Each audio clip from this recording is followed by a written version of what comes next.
What's up guys, Ryan here, treadawaytraining.com, and today's question is, which is superior for muscle growth? Low reps with high weight or high reps with low weight?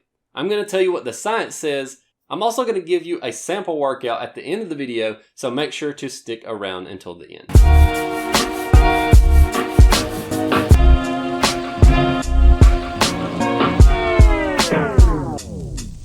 There was a meta-analysis performed by Dr. Brad Schoenfeld looking at this topic in 2014 that included 10 studies. And for those of you who don't know, Dr. Brad Schoenfeld is one of the world's leading experts in muscle hypertrophy, which is muscle growth. And there was also two other studies, one in 2012 and one in 2016 by Stu Phillips. And to kind of give away the answer to the question right off the bat, it actually turns out, based on this evidence, that there's really not that much of a difference between the low rep and the high rep groups, as long as the volume is equal. Volume being the number of sets performed times the number of reps per set times the amount of weight lifted. So as long as the volume was the same, there wasn't a big difference between the low and the high rep groups. And before you click off the video, before you say, okay, well, that means I can do whatever I want, bye. Don't click off just yet, because the pathways in which the muscle growth came about were actually two different avenues. So we have on this end of the graph here with the low reps and the high weight, the primary driver of that muscle growth was the actual mechanical tension of the weight on the muscle. So you have a heavier weight, that's more mechanical tension on the muscle because of the heavy weight, and that's what drives that muscle growth. And then as you shift over here to the other end of the spectrum, where we have our high reps and our low weight, the primary driver of the muscle growth is actually metabolic stress. And that would be, cellular swelling. You get that nice pump when you do some higher rep stuff. So the cellular swelling, metabolite buildup, and stuff like that. So you have two different avenues for growth based on if you're doing higher reps and lower reps. So the question in itself is actually a little bit flawed. So it's not necessarily that one or the other is better, because they both produce similar muscle growth results. You shouldn't ask which is superior. You should be asking, how much of each I should be doing. Because in order to maximize the muscle growth you get, you actually should be doing both high weight with low reps and low weight with high reps. You should be doing both, as well as everything in between. You should be covering all of the rep ranges. There are two factors in determining how much of your total work should go towards the lower rep end of the spectrum and the higher rep end of the spectrum. And the first factor is the SAID principle. SAID stands for specific adaptations to imposed demands, which is basically a fancy way of saying if you want to get better at a specific thing, if you want to adapt to a specific thing, you have to practice that specific thing. So if you want to work on muscle strength, you want to do, a powerlifting competition or something, you want to get better at lifting heavy weight for less reps, you need to practice doing heavy weight for less reps. It just kind of makes intuitive sense. And then the opposite is also true.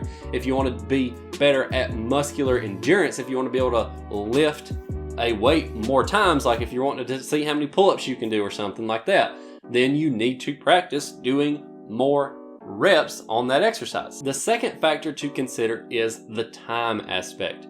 Personally, I deal mostly with people who are very limited on time. So I gear a lot of the workouts I write towards getting people in and out of the gym as quickly as possible. When doing high weight, low rep sets, you have to rest longer in between sets. And not to mention the fact that since you're doing less reps per set, you have to do more sets in order to get that volume. Remember, your reps times your sets times your weight. In order to get that volume up, you have to do more total sets, and you're resting longer in between sets in order to be able to lift that heavy weight again without having to drop the weight down.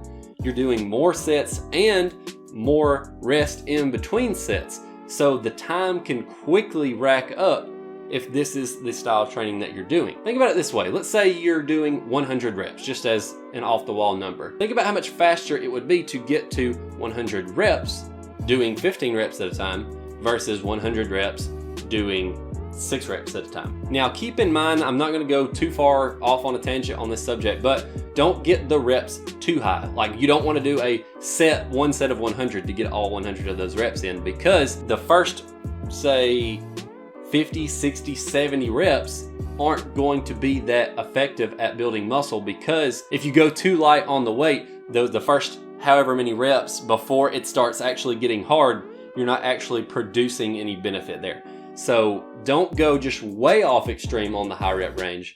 Just make sure to get, maybe say 15 reps, 20 reps, maybe 25 reps on a set. And that's what I'm talking about when I say higher rep sets. Now, after you determine how much of the work you want to go towards low rep training and high rep training, you might be wondering, well, what exercises should I do for low reps and what exercises should I do for high reps? And the good news here is, when you really think about it, some exercises just kind of automatically, by the nature of the exercise itself, automatically lend themselves to one direction or the other.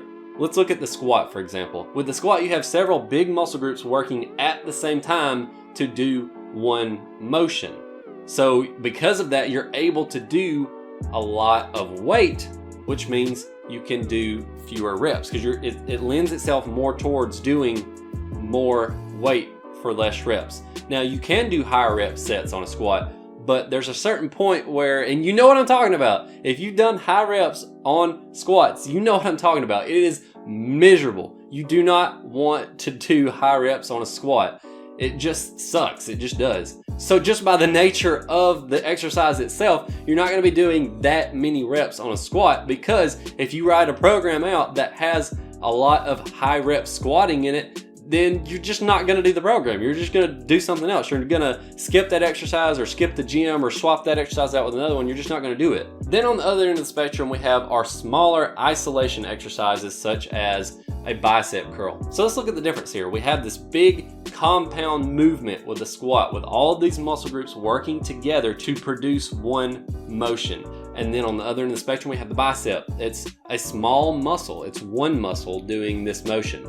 And even if you do have big biceps, in comparison to the rest of your body, your biceps are a pretty small muscle. So you have one small muscle versus this other exercise where you have all of these big, strong muscles working together to do this motion. So with a bicep curl, you're not going to be able to do that heavy of weight. So with this exercise, it automatically lends itself to doing less weight and more reps. So to make sure you have both ends of this rep spectrum covered, I would start with saying, pick a few base exercises, a few primary exercises to use as the pillars to build the program on. So let's look at the context of the overall workout. Let's say for your primary exercises, we're talking stuff like squats, deadlift, hip thrust, leg press, a bench press, a row, an overhead press, stuff like that. So our big compound movements would be our primary pillar exercises. And then we can add in stuff like bicep curls, tricep extensions, lateral raises, calf raises, leg extensions, leg curls, stuff like that. You can add that stuff in on top to be your higher rep exercises. So let's look at an example leg workout. So let's say that we're going to start off with our heavy primary exercises. And that's the way you want to do it. You want to start off with your heavy primary exercises and then move on to your lighter weight stuff. Because remember, if you look at that chart again, I'll throw it back up on the screen. So you have on this end of the spectrum, the primary driver of the growth is that mechanical tension. So we want to do these while we're fresh so that we can lift more weight and produce more mechanical tension, producing more muscle growth. And then after we finish these exercises, and only after we finish these exercises, then move on to the lighter weight, higher rep isolation type exercises. So let's look at what this might look like in practice. So we'll do a squat and a deadlift, and we'll say both of those will be 4 sets of 5 for this example, okay? So those are the lower end of that weight spectrum, right? So we're looking at heavy, low rep stuff, and then we'll move on to our isolation stuff. We'll move on to a leg extension, and we'll do 4 sets of 15. And then we'll move on to a leg curl, 4 sets of 15. And then, since calves are hard to grow in general, we'll do 2 exercises with calves. We'll do one with a straight leg, so the knee's not bent, so a straight leg calf exercise, and we'll do 4 sets of 20, and then we'll do a bent leg calf exercise, so a seated calf exercise for 4 sets of 20. So to recap on that, you have your squats, and then you have your deadlift for your heavy stuff, and then you move on to a leg extension, leg curl, and 2 calf exercises, and that would round out a whole lower body day. So just remember, the main takeaway from this video is to include all of the rep ranges in your workouts. So include the low rep stuff, and include the high rep stuff, and include the in the middle stuff too. Just make sure it fits your goals. If you're only concerned with muscle growth, make sure to evenly distribute your work across that rep spectrum. If you're primarily concerned with muscle endurance, stay over here on the high rep side, but still sprinkle in some of this other work too. And then if you're primarily concerned with strength, then stay mostly over here and sprinkle in a little bit of your work across the rest of the spectrum. And one quick announcement, thanks for sticking around for so long. I'm actually going to be taking next week off. I'm not going to be making a YouTube video next week. I will still have the blog this Sunday, and I will also have a blog next Sunday. So make sure to check out treadawaytraining.com so that you don't miss those. I have some good stuff coming out in the near future, so make sure to stay tuned. I will be back here on YouTube 2 weeks from today. Thank you so much for watching this video. Make sure to give it a thumbs up if you liked it. Hit the subscribe button, ring that bell so that you don't miss any future videos. And if you enjoyed this video, make sure to share it with a friend. They would appreciate it, and I know I will appreciate it too. God bless you and your family, and I'll see you Sunday.